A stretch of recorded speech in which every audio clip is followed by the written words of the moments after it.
All right.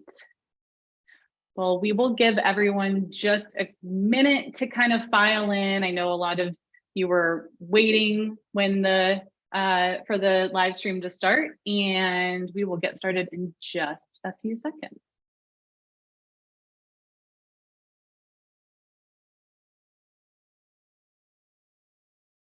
Amazing.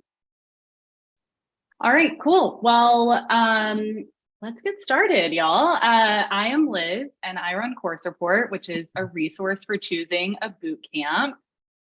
And I'm Jess. I'm the content manager here at Course Report. And we're so happy to welcome you all and all of our panelists today to this live Q&A about the career path into cybersecurity in 2023.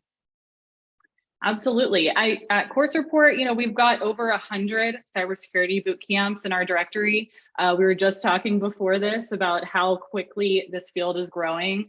And just a few weeks ago, Jess and I actually published the Course Report Best Cybersecurity Boot Camps of 2023. Of course, all of the boot camps that are represented here on this panel were on that list. So welcome, everyone. Yeah, and let's just jump right in and start introducing our panelists. So Miriam Salam is a career services specialist at Springboard, and Springboard teaches a 6-month part-time cybersecurity career track that is 100% online. And Jake Hayden is the CEO of Digital Crafts, and they just launched several new cybersecurity programs. And one of these actually qualifies for college credit, which is so cool. And then we've got Courtney Hans. Hi, Courtney. Courtney is an instructor at Code Fellows in their Ops and Cybersecurity program, but she's also a Code Fellows alum. We're happy to have her here. And then Dr. Faisal Abdullah, thanks for being here, Fai. He's the Chief Academic Officer at Evolve Security Academy, which is a 20-week-long cybersecurity boot camp. So as you can see, we've got a CEO, a lead instructor, an alum, and a careers team leader. And we're really excited to see how they're going to answer the questions that you all asked when you RSVP'd for this event. So if you asked a question when you registered, we're going to pass those on to our panel, and we're going to continue to take your questions. So just be sure to use the Q&A feature on YouTube Live throughout this live panel, and Liz and I will check them out. Yeah, we'll be checking throughout. I see some people already using the chat. And so maybe just to get everyone thinking, tell us a few things in the chat. Think about where are you in the bootcamp research process? Are you maybe already considering one of the cybersecurity boot camps that's represented on this panel? You can tell us that in the chat. Yeah, or we'd love to know if maybe you've already started teaching yourself some cybersecurity, or even tried to get your own certification in cybersecurity or networking, like where you're at in that self-teaching process. That's a good one. Or finally, think about what kind of job you would hope to land. If you graduated from a boot camp, that could mean maybe you really want to land a remote job or a hybrid job, or maybe a specific company or a specific job title in cybersecurity. We'd just love to know what you are kind of thinking about. And we'll keep an eye on the chat, and we will pitch your questions to the panel over the next hour. Awesome. So yeah, let's hop into our Q&A portion. To all of our panelists, if you could just tell us how you broke into the cybersecurity field and what brought you to the boot camp you work for. So let's kick that off with Courtney. Sure. I'm a big fan of career transitions. I'm in my third major career pivot of my life, and not stopping anytime soon. So who knows how many I'll get to. And for those of you wondering, when I made this pivot into cybersecurity, I was in my early 40s. So if you're thinking that the age you're at is not the right time to do it, I'll just tell you, we'll agree to disagree on that one. But I started my career as an adventure travel guide, so leading biking and hiking vacations all over the world.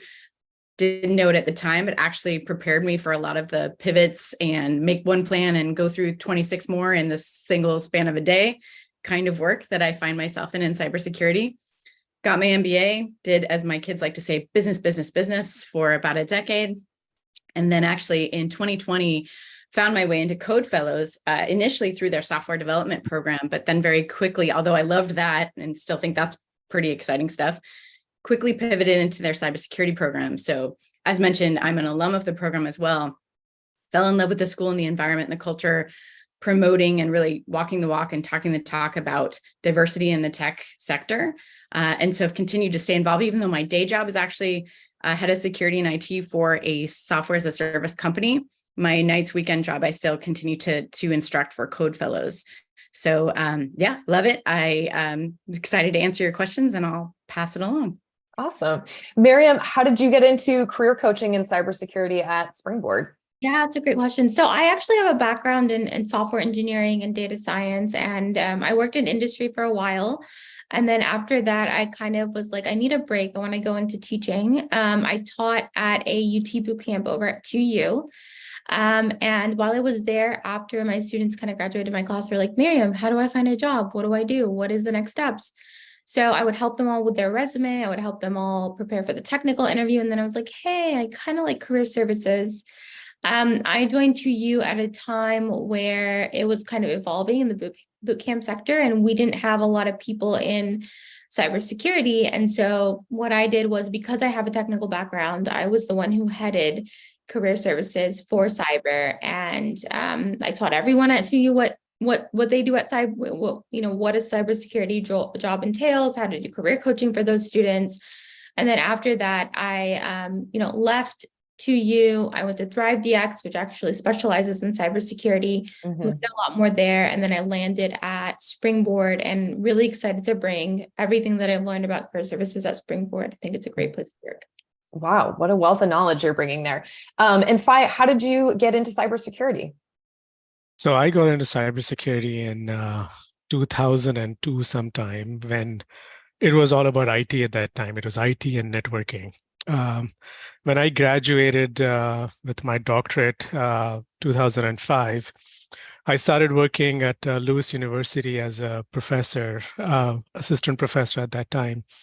And I was asked to build a cybersecurity program, graduate, undergraduate, for working adults. And in 2005, I think Lewis was one of the 5 universities in America that was actually teaching a degree in cybersecurity. So a lot of the things I have learned by myself, just experimenting, playing. I did have some background in IT before, we started this.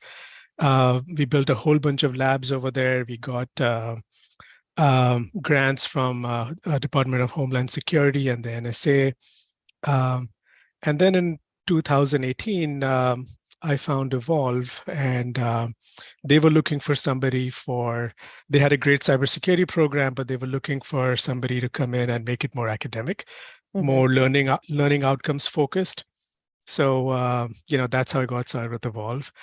And then last year I had switched over to offensive security. I was leading the academy over there. I was the head of the academy at OffSec. And then I came back to Evolve in 2021 as the chief academic officer. So Awesome. That's how I got started. Awesome. And Jake, you've been the CEO of Digital Crafts since it was founded. What is your background with cybersecurity? Thanks so much. And thanks for everyone here. Thanks for having me. I do have to say one thing my legal team requires me to put out there. So these are my personal opinions. All right. And so not those of Digital Crafts. So with that out of the way, let's see. So my background in cybersecurity is really only related to what I've done at Digital Crafts. And so we started Digital Crafts about 8 years ago. And about 6 years into that, so 2 years ago, we started seeing some of our students who went through our software engineering bootcamp get cybersecurity jobs. And they went on to work for companies like, say, Accenture, doing cybersecurity consulting. And then we just saw a growing demand. And we weren't first to the market. If I had to guess, Evolve was probably one of the first schools out there to offer cybersecurity. But we watched it and we just realized, hey, these are skills that we can teach in a short and condensed program to give individuals hard skills so that they can go ahead and obtain jobs when they graduate. So really, it was a business opportunity from us, but it was one that we vetted really strongly before we stepped into it.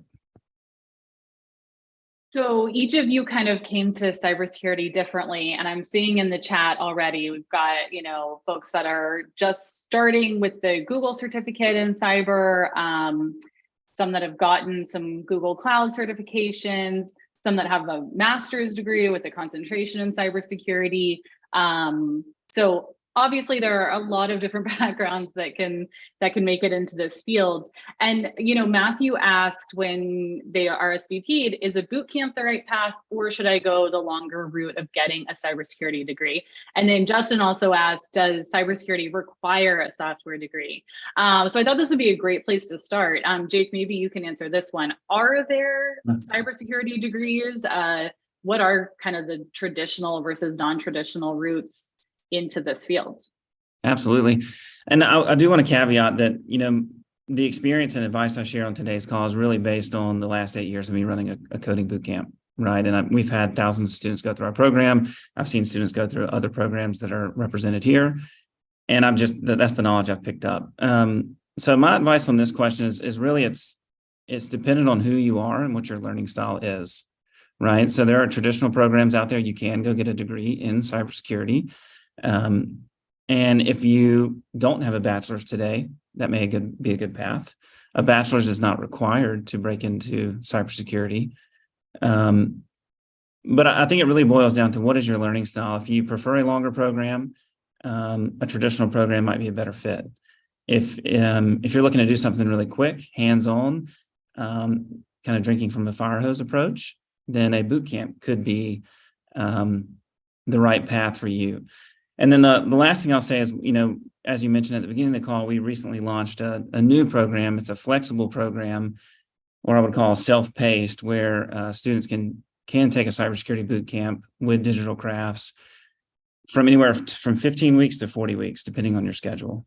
And so you work directly with one instructor, and you work through the content, and then you can take that program and convert it into college credits to roll into a university that our parent company also owns.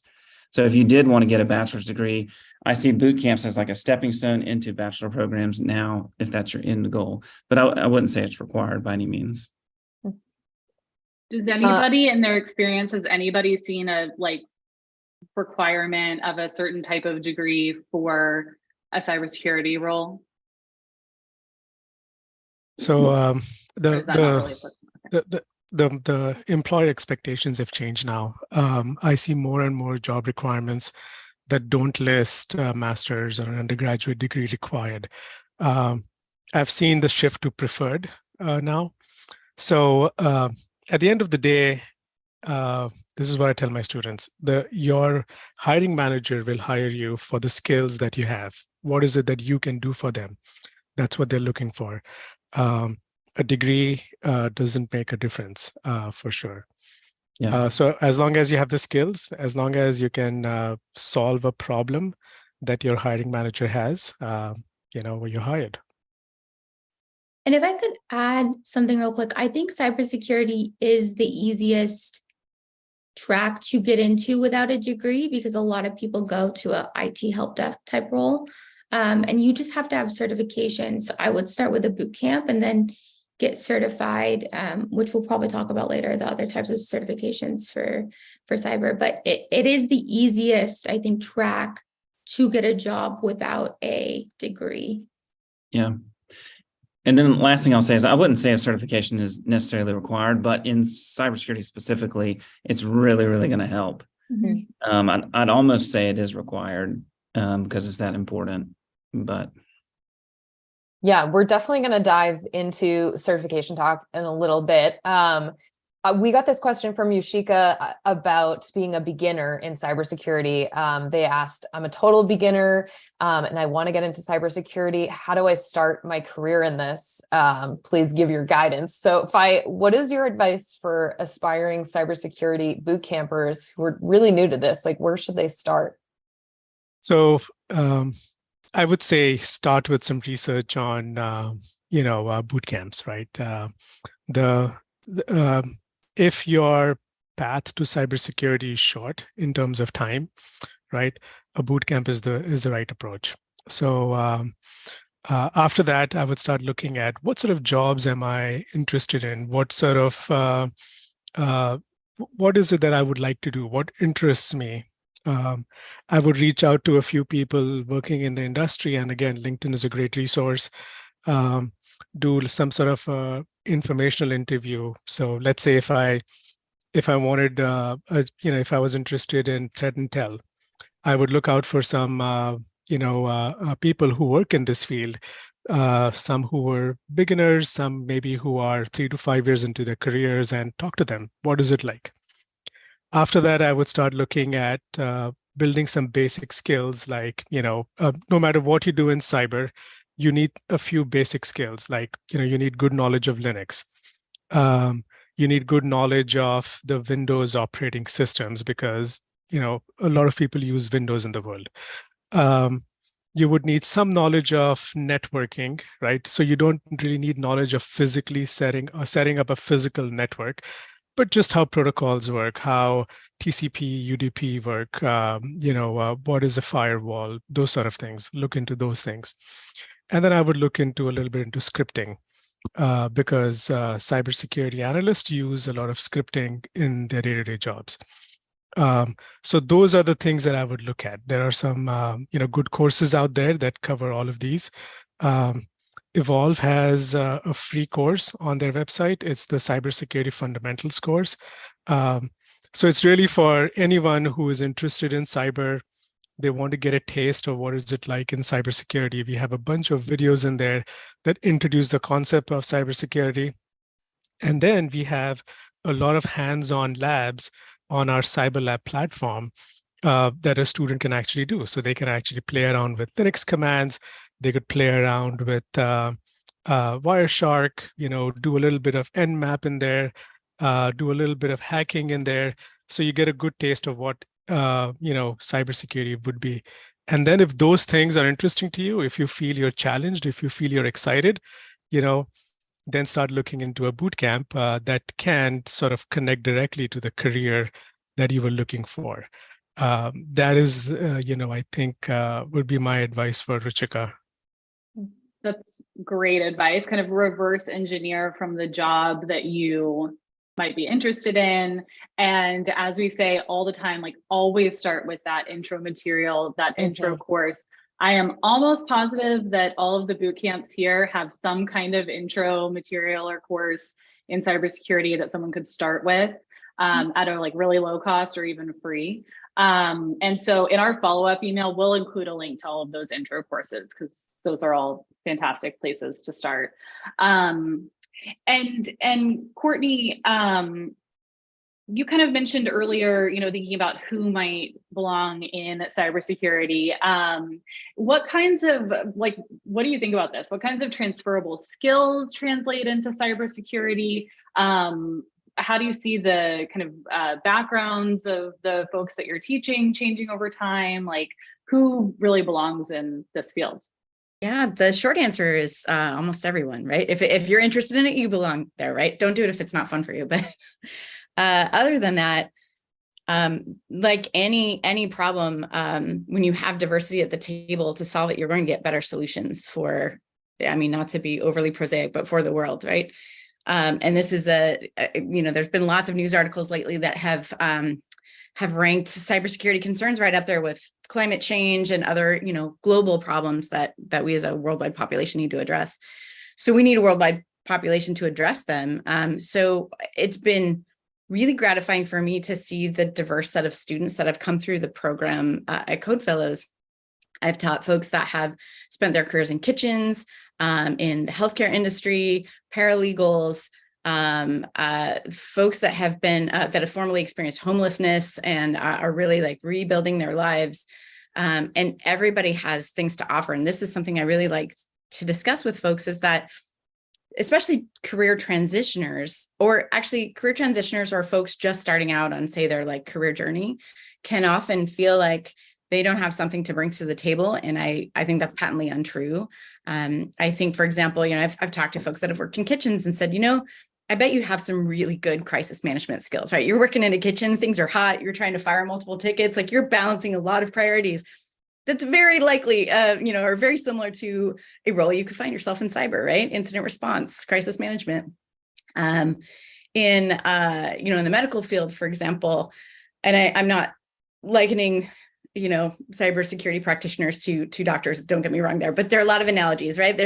people ask, well, what, as we were just talking about, what kind of role should I look at? I'm like, well, what are you interested in? What kind of lifestyle do you want? Just like you could in the medical field choose to be an emergency room physician and you have swing shifts and, you know, lots of amazing, crazy things happening, I'm sure, not in a field I'm experienced in. You could be a podiatrist, probably not a lot of podiatry emergencies on a Saturday afternoon, right? And so similar in cyber, that you might be in incident response and you might get that late Friday night call, or, you know, almost guaranteed you're going to be busy on a 3-day holiday weekend. Or you could be in governance, risk and compliance, GRC, right? Again, not a lot of policy emergencies, you know, late at night on a Friday. But all these transferable skills, one of the things I like about Code Fellows, and I can't speak to the other programs here, but I imagine it's similar. Yes, technical skills are important in the field, but they're not the only thing that's important. And a lot of times we will refer to other skill sets of soft skills, which is not inaccurate, but I usually prefer to refer to them as non-technical skills, because I think to call them soft skills belies their importance. And that's communication, collaboration, coalition building, right? So when I started at my day job, I was security hire number 1 and needed to build up the entire security program and strategy, take us through our first outside audit.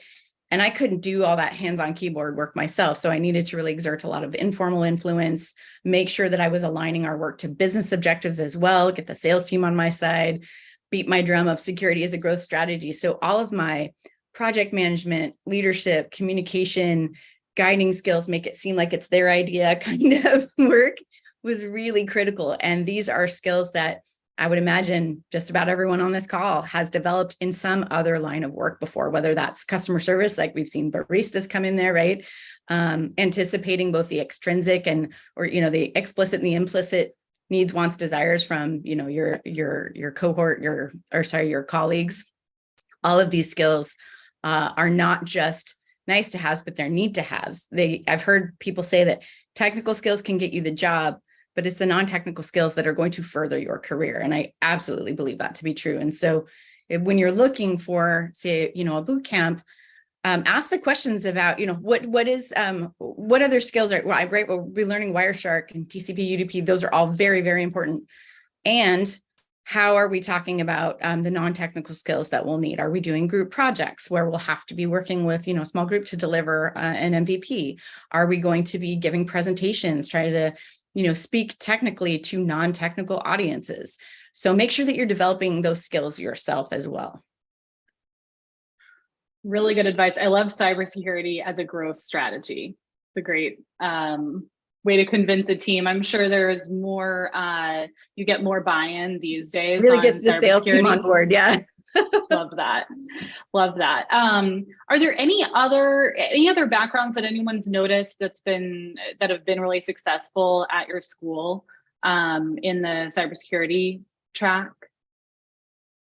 So we've had since 2016, we've graduated about 1,000 alums, 1,000 cybersecurity professionals. Some of the backgrounds that we've seen are, Uber drivers, baristas, bartenders. We've seen many folks with an undergraduate in, a non-computer science type of a degree who have graduated in a career. And I, don't want to, mention any of those over here because they're all different. So they've graduated with an undergraduate degree, couldn't find a job or couldn't find a satisfying, rewarding job. And then, they wanted to make the switch into cyber. We've had a pastor who came through our boot camp and switched into cybersecurity. He had a wonderful story. We've seen librarians, elementary school teachers. Essentially, I think I would like to echo Courtney's point. Anybody who has a attitude and aptitude, anybody who has those general life skills, soft skills, they come to our boot camps, they learn the technical skills, and then, they move into cybersecurity. So those are some of the job profiles that we've seen or backgrounds that we've seen. We got a couple of questions from lawyers actually who RSVP'd for the live Q&A. One, Joe, said, I'm a midlife professional looking to make the switch from law to security. How feasible is that? to me, that seems like an incredible kind of crossover. But yeah, what do y'all think? Law and security? Joe, I think that's a great marriage of one. skills. And if you're interested at all in the privacy niche, that's like, again, that's not your only option. Like there's all the world's your oyster. But for example, at my day job, I work very, very closely with our legal team on privacy issues. We sort of like cobble together we're the privacy team, which is an overlap of security and legal in that. So there's so much opportunity for privacy work if that's something that you're interested in. I think your background would be amazing there. We've actually had one real estate lawyer come through our boot camp and switch over to cyber. He is a really, really good penetration tester. He has the eye for detail, right? I mean, which is what you need in the legal field. And, he's done very well as a penetration tester. So we've had a success story of a lawyer switching into penetration testing. So we would love everyone to weigh in on our next question, and that is, what does a cybersecurity bootcamp actually teach? So far, we've heard Linux, Windows, networking. We'd just kind of like to know, what are those main languages or tools that are used by cybersecurity engineers that are included in your curriculum? So is it okay if I go first? Oh yeah, sure. Jump on in. So Evolve has Evolve is a services, cybersecurity services company, and we also have an academy. So essentially, Evolve's goal is to teach cybersecurity job skills to our students. What our security engineers see in the day, what our hackers see in the day, we build curriculum around it, and we teach it in the night. It doesn't happen on the same day, but over a period of time. The skills that we focus on are skills that employers want, skills that are required for entry-level careers in cybersecurity. So we've done a lot of research into that. We have a lot of data into that as well. So now to get into some of the specifics. So, as I said earlier, the kind of jobs that our students are looking for are entry-level jobs. So, the skills that are absolutely required would be, of course, the soft skills, always there. But some of the hard skills you would need is like knowledge of Linux. You need knowledge of command line, because everything you do in cyber is Linux command line based. Yes, there are some GUI-based tools, but then if you have to understand the back end of it, or if you have to understand the granularity of it, you need Linux command line. You need knowledge of networking, especially network architecture. How do you assess a network? How do you identify the devices running on it, the IP addresses, the MAC addresses, and such? You need, nowadays, everything is in the cloud, right? So you need knowledge of cloud security architecture. You could go, AWS, Azure. But if you have an understanding of cloud security architecture, you are golden. Then you need more knowledge of hardware-based devices, such as, what does a firewall do? What does an intrusion detection device do? You need knowledge of certain industry software, such as Splunk. So open source is amazing. It's a great tool to teach, but when a student goes into the real world, she or he is actually working with a paid license tool. So we also teach tools like Splunk, Carbon Black, right? Those are some EDR tools that give our student that real world experience of what they'll be seeing. And these are things that they talk about in, on the job interviews as well. Then you need some knowledge of, Nmap, which is, network discovery. You need knowledge of some sort of vulnerability assessment, because as a security analyst, you'll be doing a lot of that. So knowledge of Nessus is great. Now, there are some open source tools like OpenVAS, which is amazing. You absolutely need knowledge of Kali Linux, right? I mean, that's the tool that everybody uses in the, in the cybersecurity industry. Then there are some defensive-based tools like Kali, which is the Security Onion, which is if Kali is like more for cybersecurity and offense, Security Onion is more for defense, right? So you need knowledge of that. You absolutely need knowledge of cyber threat intelligence, right? So What is an ATP? APT. Sorry. What is what are some of the groups out there? What are some of the tactics that they use? What are some of the famous cybersecurity attacks that have brought down governments? What is ransomware? Those sort of things. You need knowledge of the MITRE ATT&CK framework. And then there is knowledge of frameworks, like the GRC frameworks like CIS Top 18, the cybersecurity framework, because if you're thrown into an organization and you have to work on setting up the security architecture, those frameworks sort of become the starting point. And then you need some application assessment tools like Burp Suite, right? Nikto, those sort of tools that actually help you to assess a website. Knowledge of encryption is great. What is SSL? What are digital certificates?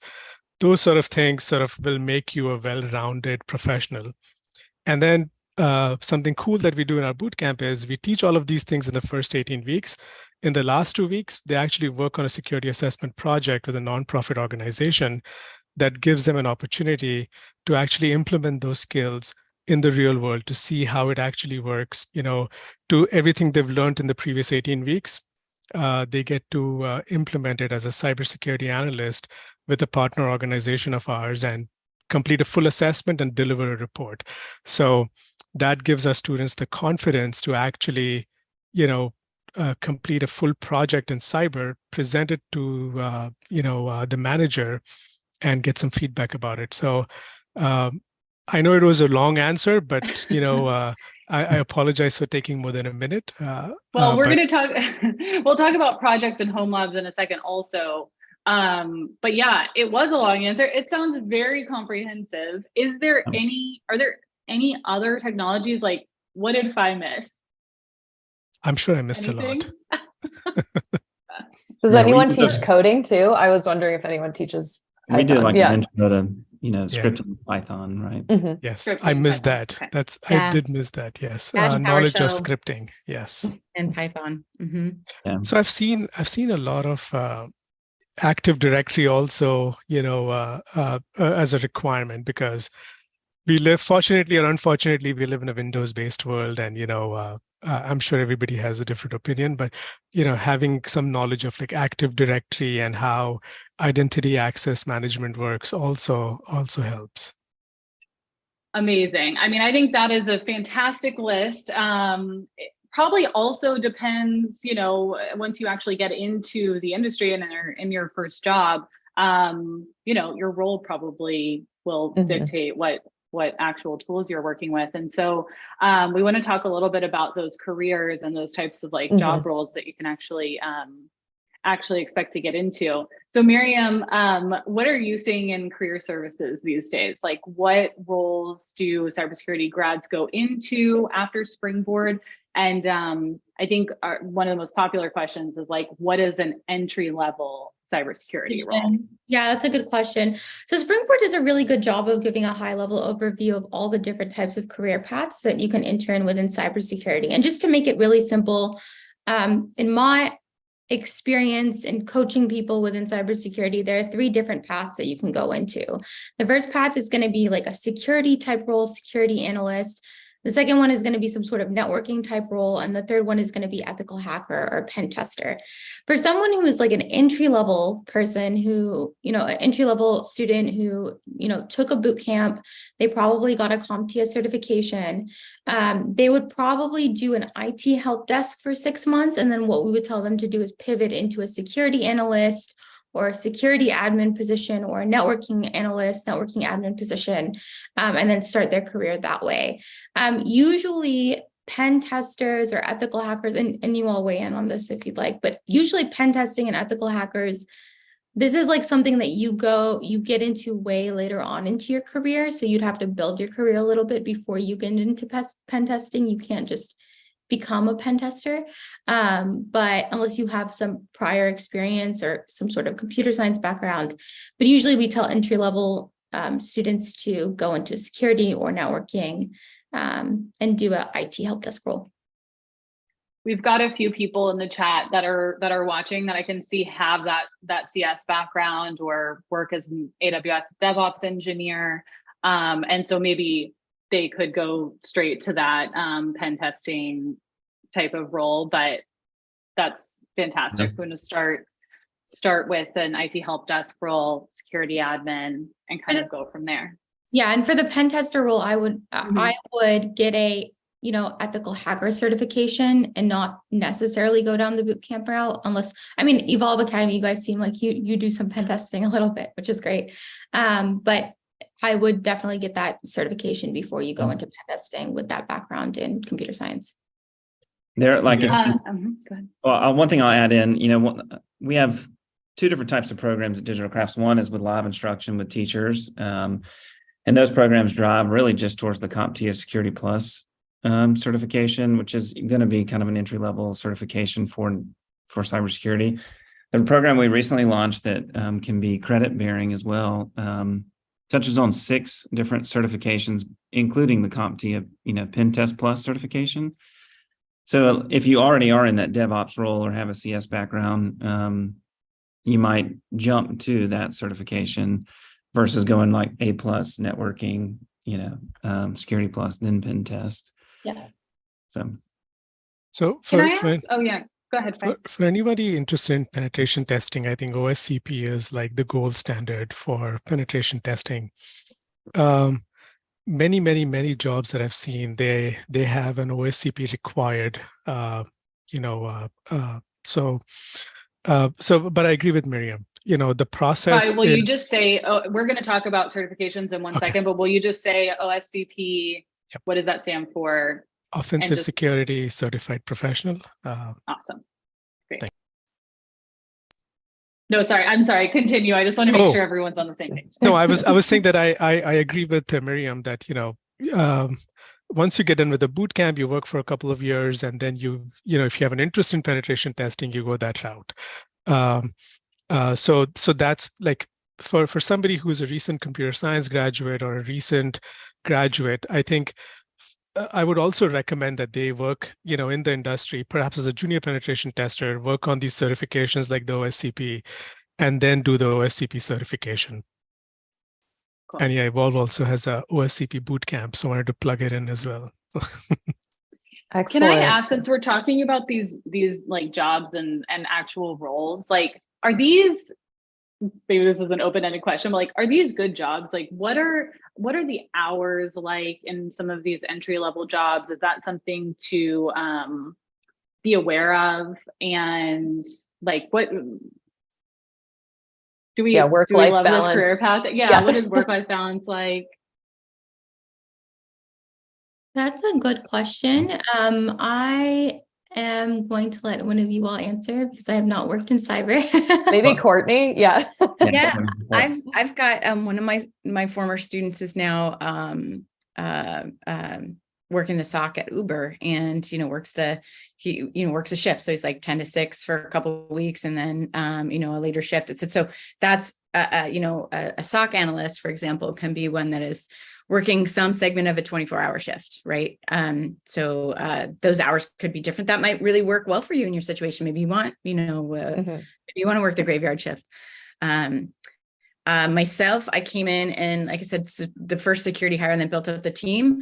I'm kind of always on, but it's also a small organization. So I'm not trying to like my phone's ringing off the hook all the time. It's not like that, but I am always aware of what's going on at my org and keeping tabs on things. Now I've expanded the team, so I don't feel as bound to that. But again, not to compare us to life-saving healthcare workers, but it's very similar to picking what niche you wanted to be in healthcare. So if you are going to be if your ultimate goal is a CISO, also not entry-level job, you will put in a lot of hours and be, the buck stops here kind of person. If you are a GRC analyst, you're probably working a pretty normal, 8 to 5, 9 to 5 sort of thing. If you're working incident response, could have some slow days, could have some Log4j days that are not so slow. So that's part of, I think, as I was saying, like, speak to practitioners. We'll probably talk about networking of the humankind a little bit too, but this is part of your work as you transition into this world. Figure out what interests you. You might be so into incident response, you don't care about the hours. Or you might be like, nope, I've got a family. I want a pretty like predictable schedule. I want to be able to work remotely. Like think about what your parameters are and speak to other practitioners in the space that have jobs you think you may be interested. Ask them what their day looks like. That will help inform your choices so that you're balancing not only work that's interesting, but a lifestyle that works for you in your personal situation. So I'll lean a little bit over here. So a SOC analyst is definitely a very demanding kind of a job. And as Courtney said, depending on the shift that you get, in your first role, you can't really ask for a favorable shift. You just take whatever for your foot in the door, right? So if you are thinking about a SOC analyst position, you need to be ready to work in the nights. An incident can happen at any time, and there are 3 shifts, and you work in the night in your first role. Now there are some other jobs like our penetration testers on Evolve's team. We have a specific window for doing the penetration testing, and most of the times those windows are off hours. So sometimes our penetration testers are working, in the evenings. However, most of the times, they're working during the days. And then there are some jobs like incident response, right? If you're starting off, you will have to be on call. So if you are new to the industry, if this is your first role in cyber, you have to be ready to, take whatever shift is available, and, you have to be ready to put in that extra effort going in.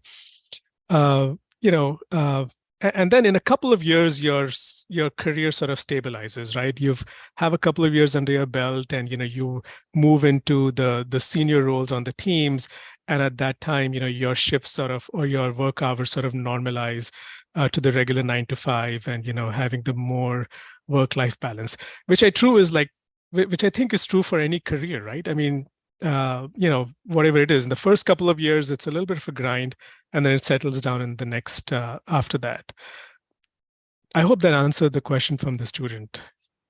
Definitely. Yeah. It really does. That helps paint a better picture of what this can look like. So of course, let's circle back on the cybersecurity certifications. Nokomis asked, what are the 3 most valuable cybersecurity certs in 2023? So Miriam, I'd love for you to kick this question off of like, what are employers asking for in terms of cybersecurity certifications right now? Yeah, that's a really good question. So I think there are 3 certifications that employers are really asking for. The first one is going to be the CompTIA Security Plus certification. And so I think a lot of boot camps actually offer, help in studying for this certification. I know Springboard definitely does give a lot of material to help students prep for this. And I think that's probably going to be the most relevant, that one and the A+ certification to boot camp students. In terms of other certifications that I think are not as relevant to boot camp students, but are good to have in your toolkit later on in your career, is going to be the Certified Ethical Hacker certification, and then the Certified Information Systems Security Professional, or CISP certification. So those are kind of the 3 that I'm seeing in industry, but I think for boot camp students, you probably want to focus on a CompTIA Security Plus, CompTIA Networking Plus, or a CompTIA A+ certification. Awesome. Thanks for breaking that down. And Jake, you mentioned that the new digital crafts course is actually teaching to 6 or so certifications. So what are those certifications? Yeah, so we do the CompTIA A+, Network Plus, Security Plus, and then we also prepare students for the Pen Test Plus. I could be wrong. Some of these actually require work experience before you can actually go take and sit for the test. But we cover the content in the course. Mm-hmm. I'm trying to find my notes on the other 2. Certified Hacker is the other one we touch on. I guess it's called Certified Ethical Hacker. And then the last one would be the CompTIA Cybersecurity Analyst certification. So those are the 6. Okay. Yeah. I mean, I think when you compare cybersecurity as an industry to, maybe software engineering or web development, as we usually talk about we talk about a lot on Course Report, cybersecurity is just an industry that is so, that really has that like advanced kind of path of certifications already in place and accepted by employers. So I think that's honestly, an advantage in the cybersecurity career path. Okay, we got this question. It's very timely, and I'm sure everyone has this question about every career path right now. But Aisha asks, how secure is this job for the future? Is AI eventually going to take over the cybersecurity industry? So how is the cybersecurity job market faring right now in 2023? And without a crystal ball, what are y'all's thoughts? I actually Jake, think cybersecurity is probably the best track to go into right now because software development and data analytics are oversaturated. And I think that if you want to pivot into tech really easily, you're not that much of a hard coder, like cybersecurity is the way to go. A lot of cybersecurity companies are partnering with machine learning engineers and data scientists to strengthen their companies and I wouldn't say AI is going to take over cybersecurity, but I think a lot of cybersecurity companies are going to partner with AI to do a lot more things within the cybersecurity niche. So I would definitely get into cybersecurity right now. I think it's hot. I think it's probably right now with the economy and what's happening in the tech industry, it's probably the easiest career to get into right now. I actually I tried to pull data like numbers on how many job openings there are for cybersecurity before this panel, but I mean, if you just Google like cybersecurity job growth, you're going to find all the good data points, right? This job demand is growing much faster than a lot of others. So I would encourage you to do your own research there. There's also this big movement right now that kind of like cybersecurity is everyone's role, whether you're IT project manager, just a technical product manager, or even, frontline customer support. So I do think even if you're in one of those roles and want to up your game, I think attending a cybersecurity program, whether that's like an intense boot camp or just some upskilling program, could really help your career, moving forward. So it's definitely very much in demand. And I think employers are going to look for everybody in their organization to know it to some extent. Are there AI tools these days that like cybersecurity analysts or security folks are incorporating into their roles to like make them better at their jobs? Or is it too early? Yeah, I mean, we use ChatGPT a lot. I mean, I'm a fan of it and, I use it every day. Eventually, yes, there will be some automation in cybersecurity, but at least for the next 10 years, as my colleagues over here were saying, that the job growth is strong. These are numbers that came out from the Bureau of Labor Statistics. For the next 10 years, it's strong. Yes, like any other industry, there will be automation. But here's the cool thing about cyber. No matter how good the good guys and girls are, the bad guys and girls are one step ahead of them, right? And now we have to be ahead of the bad guys and girls, right? So, it's a constantly changing field. No matter what defenses you have, somebody is going to come out with a bigger offense, a nicer offense, a more challenging offense, and then the defense team, is trying to keep up with them, right? So just because of that fact that the industry is ever changing, I think there will be a lot of scope in this field for a really long term. Yeah, my perspective on AI is like we just gave a bunch of tools also to the bad side, right? So it's going to make cybersecurity that much harder to fight, or cyber threats that much harder to fight. So I think that will just ultimately grow the demand for this role. I think too, we're seeing a lot more government involvement in the space and mandates, legislation. Hopefully we'll see more elected officials, please vote for whichever side you want, more elected officials that are savvy in this arena. So I'm hopeful for that. And I think we'll continue to see, again, like government involvement in the space, which will continue to feed the demand for jobs. I also think, as everyone else mentioned, AI is a tool for us to use. Cybersecurity, in my opinion, will always be contextual as well. And that's harder for AI, right? That's back to the transferable skill sets. Being able to have a discussion at your place of employment about what is the actual risk appetite for this organization. There's very little, I feel, in cybersecurity that's black and white. If we all wanted to live very secure lives, we'd live in concrete underground bunkers. And and that even wouldn't do the full trick, but I choose to live in a house above ground with windows, which has its, own inherent threats and risks, but that's my personal risk profile. And each organization is going to have their own risk profile that needs humans to have discussions and bring context and figure out what is the right solution for us that helps, again, feed our business while also protecting it. Can I pitch a couple of questions from viewers, mostly about timing? And I think these are good kind of questions as we think about boot camp. So Imran said, how long does it take to get these certificates in the boot camp? And so just thinking about that first one, like Security Plus, could you do the boot camp and take Security Plus on, the day that you graduate, and that takes a few hours that day, and then you are Security Plus certified? I would take some time to study for Security Plus. Like I wouldn't do it right away, maybe like a month or two, but then get certified. Definitely. That's what you need to get. If you have a certification, a Security Plus certification, and then you have a boot camp certification, like you're golden, you should be able to get a job. Okay.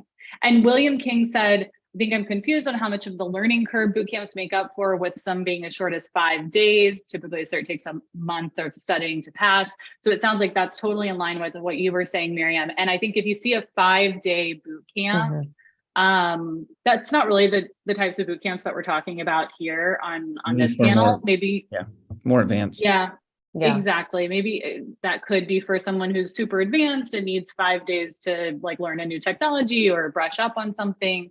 But the boot camps on this panel offer, 12 to 20 week essentially programs that are quite immersive, intensive. You're going from beginner to actually being able to take those few weeks to study for the Security Plus exam. I know there are a lot of things called a boot camp online, so it can be tough to. The way that I would think about the bootcamp space in cybersecurity is like cybersecurity bootcamps give a really strong foundation, right? So for example, if you're going to take an SAT course, right, you don't just go to high school and then take your SATs, right? You go to high school and then you study for your SATs and then you take your SATs, right? And so that's how I would think about the bootcamp space. Like you want to make sure that you pick a bootcamp that gives you a really strong foundation in cybersecurity. And then once you have that strong foundation, study for your certification so you can pick that niche or that role, and then apply for positions in that space. Yeah. Real quick, as an example, like our 17-week full-time cybersecurity boot camp, the first 15 weeks is all fundamentals.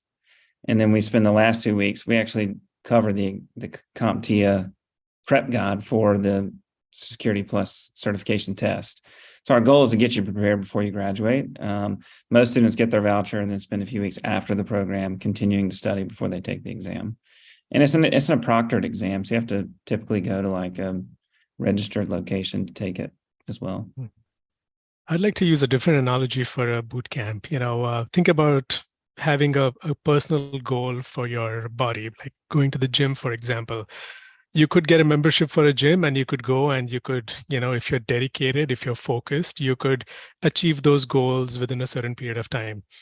If you're like me, you would buy the membership and never show up, or you would show up for the first couple of weeks and, and then forget about it because, life happens, right? Coming to a boot camp is like getting that personal trainer at the gym, right? She or he keeps you dedicated, keeps you on track, has a very structured path, not only tells you what exercises you should be doing, but also talks about diet and good rest and good sleep and how important it is to achieve that physical goal, right? So I think this is where, this is where the boot camps come in. If you have a goal to be in cyber within a certain period of time, right? You come to us, we will help you with a very structured curriculum. We will help you with telling you exactly what you need to learn, what you need to do. And that connects directly to a job skill. Like that's how I look at a boot camp. Jatin. Oh, can I say? And Jatin just said, how are boot camps better than free courses available like in YouTube or Udemy, other platforms? And I think that's the perfect answer there, right? And okay, we've got 6 minutes left. Yes, I know, and I really want to get to a couple of these last questions. So Jess, I'll let you ask them. So Courtney, you mentioned earlier about networking, and we've heard so many times about, you should reach out to practitioners in the cybersecurity networking space to just launch your career and get ahead in your career. So what are your tips, your quick lightning tips on networking of the humankind in cybersecurity these days? Yeah, so this is coming from a dyed-in-the-wool introvert. Networking does not come easily to me. Just like the gym is, I do it because I know it's good for me, not because I'm like internally motivated to do it. But it's really true. It's going to help you unearth what sounds interesting to you and what doesn't. It will also, again, right, getting a cybersecurity bootcamp certification, CompTIA certification is great. Hundreds of other people have those things. How do you stand out? We've all heard that it's not what you know, it's who you know. I argue it's both. Who you know is not going to get you the job. You're going to get yourself the job, but who you know might get you in front of the person that's going to decide to give you the job. Again, former student that is now working at Uber, made that through a personal connection. My current day job through personal connection. So on LinkedIn, if you're not on LinkedIn already, please get on LinkedIn. You may have strong feelings about social media. I get that, but LinkedIn is your friend in this endeavor. But you have to be active and not just like the occasional like button, but comment on other people's posts. If you're, nervous about reaching out to like a cybersecurity influencer, that's fine. Just follow them for a while, learn who they are, learn what they're saying, follow other people that engage with their posts. And it's a rolling stone that gathers moss. Once you feel like you have a little context behind someone, someone, then you can reach out and be very specific, not just like, hey, Liz, would love to connect on LinkedIn, hoping I can pick your brain about a career in cybersecurity. It's too much. If I get a request like that, I'm like, I don't know where to start with this. Like my brain gets overwhelmed versus like, hey, Court, I really liked your post on XYZ. Could I talk to you for 10 minutes about what it's like to be in this kind of role?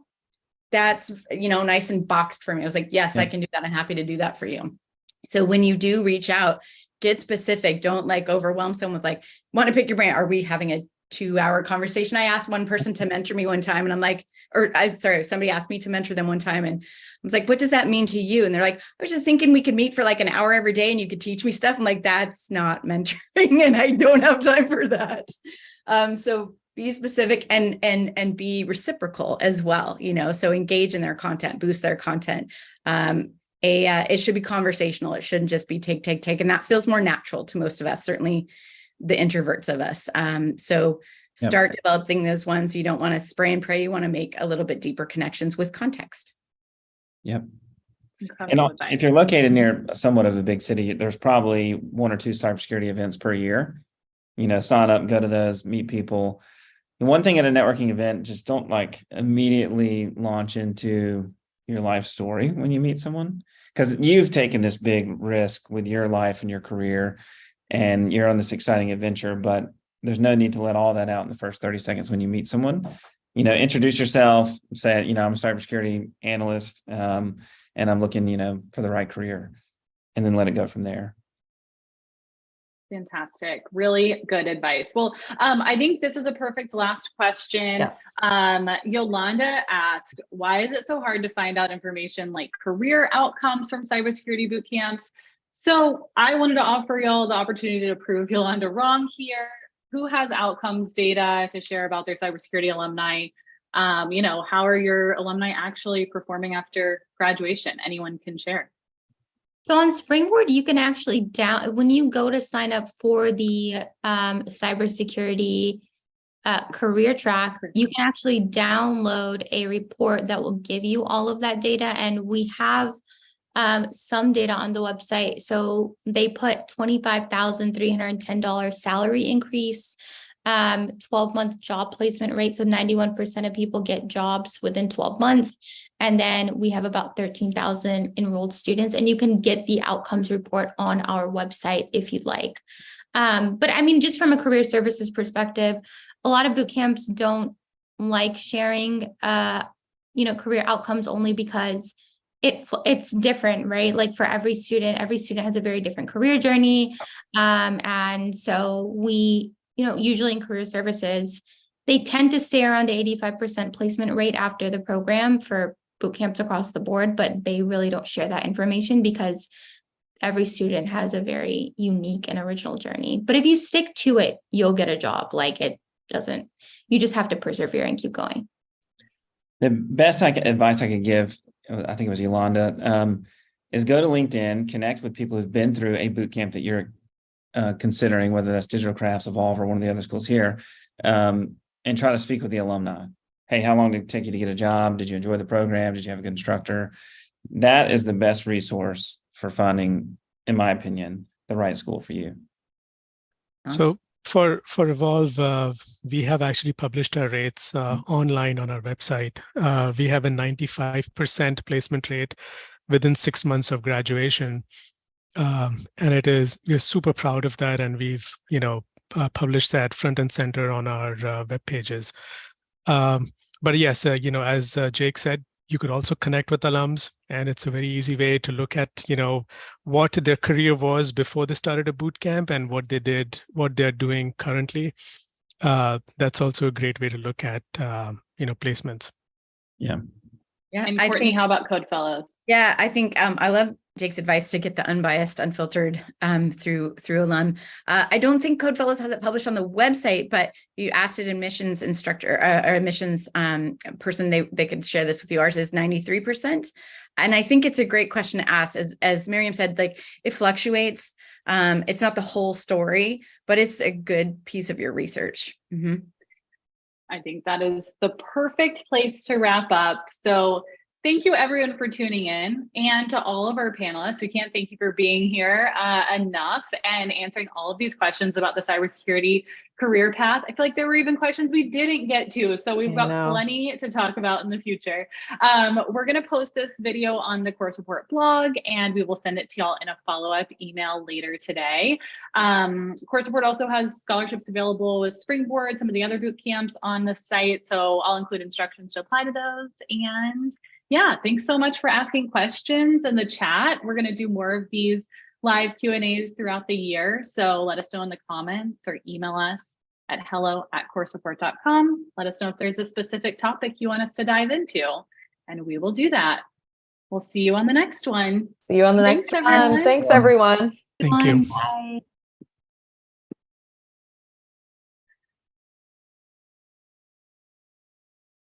Great.